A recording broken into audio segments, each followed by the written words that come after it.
हम सभी यहाँ एकत्र हुए।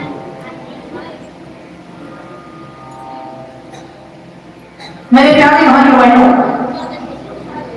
आज का समय ऐसा आ गया है, हर व्यक्ति अपनी पीड़ा के लिए, अपने दुख के लिए, अपनी परेशानियों के लिए अपने भाग्य और भगवान दोनों को दोष लगाता रहता है। कहता रहता है कि प्रभु ने मेरे भाग्य में इतने दुख क्यों दिए, मुझे ये परेशानी क्यों दी। हमारा पूरा जीवन भाग्य और भगवान दोनों को धिक्कारने में व्यर्थ हो जाता है, कोसने में चला जाता है।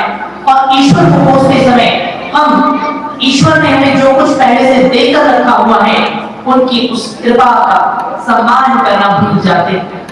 इसलिए जो नहीं है उसके लिए ईश्वर को धिक्कारना बुद्धिमानी नहीं है, अपितु जो आपके पास परमात्मा ने दिया है उसके लिए सदा ईश्वर का धन्यवाद करते रहने वाला ही परमात्मा का सच्चा भक्त हो सकता है।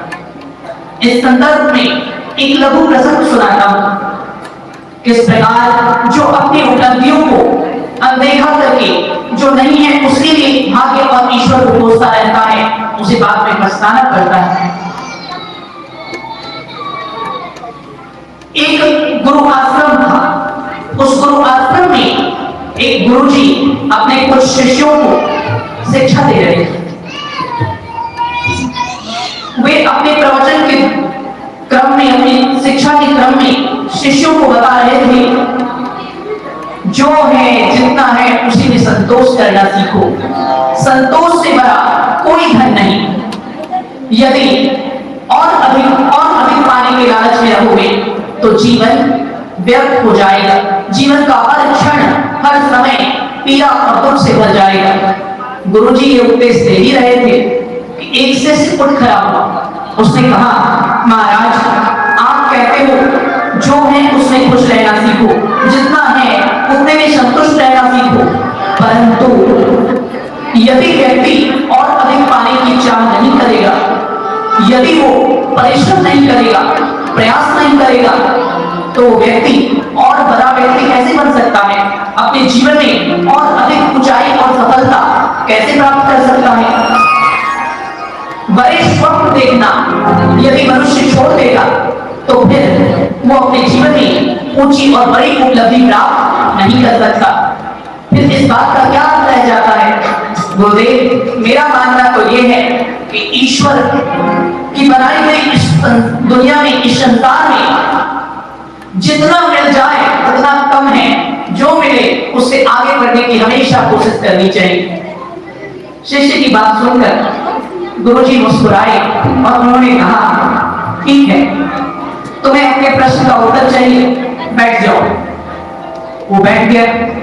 उस दिन का पाठ समाप्त हो गया। तुरंत गुरुजी ने अपने शिष्य से कुछ नहीं कहा। अगले दिन उसके गुरु ने उसे बुलाया और उस गुरु ने उससे कहा, सुनो, मुझे आज भगवान नारायण की पूजा करनी है। यहाँ एक सरोवर के पास अत्यंत सुंदर उपवन है, उद्यान है। उस उद्यान में चले जाओ। उस वाटिका में जाकर जो सबसे सुंदर फूल खिला हुआ हो, उस पूरे पुष्प वाटिका में, पूरे उद्यान में, पूरी फुलवारी में जो सबसे सुंदर फूल हो उसको लेकर के आना। मैं उसी फूल से अपने भगवान की पूजा करूंगा। शिष्य ने कहा, गुरुदेव, ये कौन सी बड़ी बात है, मैं अभी आपकी पूजा के लिए सबसे सुंदर फूल लेकर आता हूं। शिष्य फूल ढूंढने चला गया और गुरुजी चुपचाप बैठ गए। शिष्य जब जाता है वाटिका में इधर उधर घूमने लगता है। फूलों की वाटिका ही है नहीं, एक से एक सुंदर फूल थे। अब वो एक तरफ देखता है, ये सुंदर है, फिर देखता है वो सुंदर है, फिर देखता है वो सुंदर है। अब वो बड़ी दुविधा में पड़ जाता है कि कौन सा फूल गुरुजी के भगवान की पूजा के लिए लेकर जाओ। उन्होंने कहा था सबसे सुंदर फूल लेकर आना पूरे वाटिका का। इस वाटिका में तो एक से एक सुंदर पुष्प हैं, लेकिन मैं भी उनकी परीक्षा में असफल होने वाला नहीं हूं। मैं अवश्य सबसे सुंदर फूल लेकर जाऊंगा।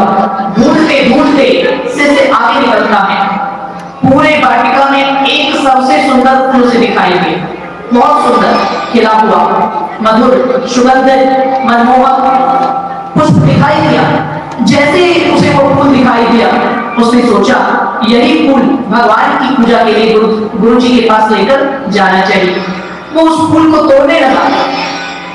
लालची स्वभाव उसके मन में विचार आया, अभी तो पूरी वाटिका मैंने घूमी ही नहीं है, अभी तो मैंने आधी वाटिका ही घूमी है।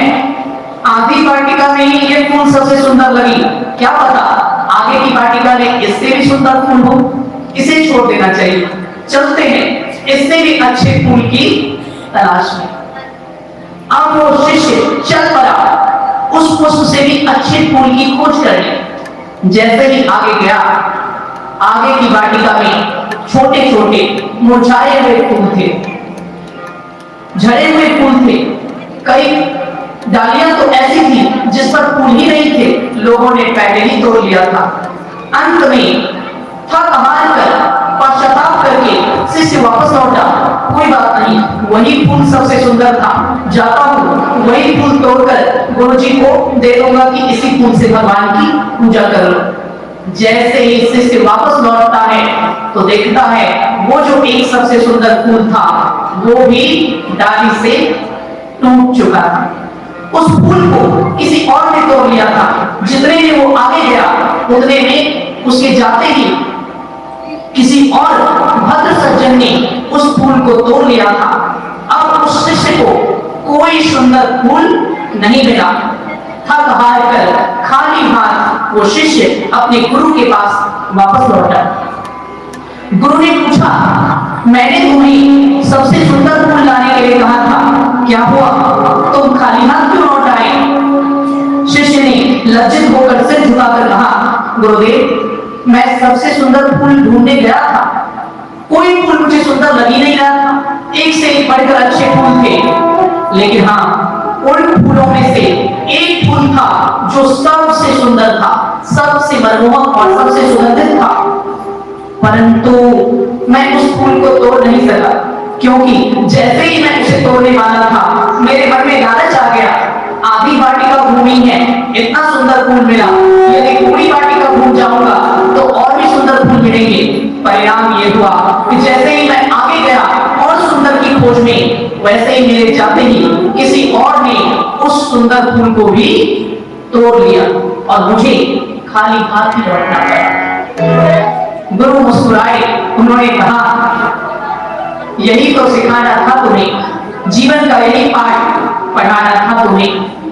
जो है जीवन में उसका सम्मान नहीं करोगे, जो है जितना है उसकी कदर नहीं करोगे, उसकी इज्जत नहीं करोगे, और पाने की अभिलाषा में, और पाने के लोभ में, और पाने के लालच में जो है उसके लिए भगवान को कोसते रहोगे तो जो है वो भी चला जाएगा, जो है वो भी नहीं मिलेगा।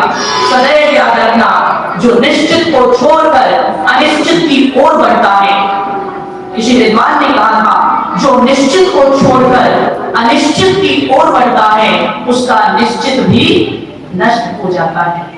अर्थात अधिक लालच की सर्वनाश की जड़ होती है। यदि उसने उस एक फूल को तोड़ लिया होता तो उसे खाली हाथ नहीं लौटना पड़ता, पर और अधिक पाने के लालच में वो और दूर चला गया। परिणाम हुआ कि जो पहले उसके नसीब में था वो भी किसी और ने ले लिया। यही हमारे साथ भी होता है। आज हमें कितना ही मिल जाए, हम कहते हैं भगवान थोड़ा और दे देते तो अच्छा रहता, थोड़ा और दे देते तो अच्छा रहता, और इसी कामना में जो है जितना है उसकी कदर करना भूल जाते हैं, उसका सम्मान करना भूल जाते हैं। जब आपके मन में ऐसा लगे मेरे पास तो बहुत कम है, तो आप उनको देखो जो झुकी झोपड़ी में रहते हैं, जिनके पास 2 वक्त का भोजन भी बड़े मुश्किल से प्राप्त होता है। तब आपको पता चलेगा कि ईश्वर ने आपको कितना कुछ दिया है। इसलिए प्रत्येक परिस्थिति में, चाहे सुख हो या दुख, आनंद हो या पीड़ा, आंसू हो या मुस्कान, हर परिस्थिति में ईश्वर का धन्यवाद करना सीखिए, क्योंकि देने वाला वही है और उसकी कृपा कभी किसी के लिए कम नहीं होती। हाँ, जो लालची होता है उसकी तो बात ही कुछ और है। कहते ही हमें कैसा भाव रखना चाहिए? एक विद्वान ने कहा सच्चे भक्त का भाव कैसा होना चाहिए, दो पंक्ति में सुनिए। कहते जगत के कण कण में देखो यही कृष्ण मुरारी है, जगत के कण कण में देखो यही कृष्ण मुरारी है। मैं चिंता क्यों करूं अपनी, इसे चिंता हमारी है। मैं चिंता क्यों करूं अपनी, इसे चिंता हमारी है। जगत के कण कण में देखो यही कृष्ण मुरारी है। मैं चिंता क्यों करूं अपनी, इसे चिंता हमारी है। हमारे प्राण रक्षक तो सुदर्शन चक्रधारी है, हमारे प्राण रक्षक तो सुदर्शन चक्रधारी।